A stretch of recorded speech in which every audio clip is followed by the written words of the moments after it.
Surat traffic region 3ના TRB જવાન ₹15,000ની લાંચ લેતા ઝડપાયો. અન્ય એક ફરાર સુરત શહેરમાં ટ્રાફિક નિયમન માટે ફરજ બજાવતા ટીઆરબી ટ્રાફિક બ્રિગેડ જવાનની લાંચ લેતા રંગે હાથ ધરપકડ કરવામાં આવતા ટ્રાફિક વિભાગમાં ખળભળાટ મચી ગયો છે. Ahmedabad ACB anti corruption bureau દ્વારા આ કાર્યવાહી કરવામાં આવી છે, જેમાં ટીઆરબી જવાન ધર્મેશ ભરવાડને ₹15,000ની લાંચ લેતા ઝડપી પાડવામાં આવ્યો છે.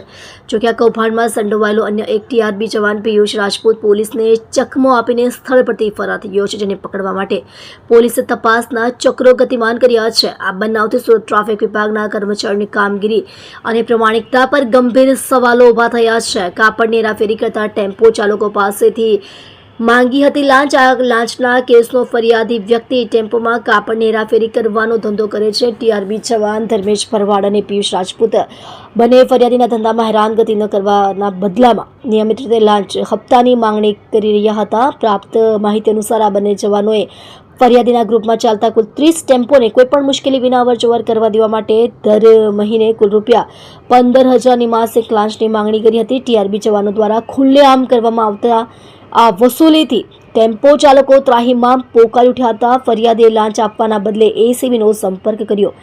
ટીઆરબી જવાનોની સતત હેરાનગતિથી કંટાળીને ફરિયાદીએ લાંચ આપવાના બદલે ભ્રષ્ટાચાર વિરુદ્ધ લડવાનો નિર્ણય લીધો. તેમણે તાત્કાલિક અમદાવાદ એસીબીનો સંપર્ક કર્યો અને સમગ્ર હકીકત જણાવી.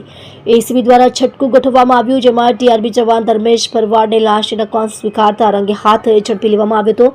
એસીબીએ ઝડપાયેલા આરોપીઓ સામે કાયદેસરની કાર્યવાહી શરૂ કરી છે અને ફરાર આરોપી પિયુષ રાજપૂતને પકડવા માટે તપાસ તેજ કરી છે.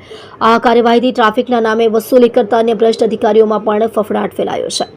આપ જોઈ રહ્યા છો ગુજરાતની સૌથી પહેલા ખબર આપતી Surat express news channel director Rajesh મંગલેની સાથે.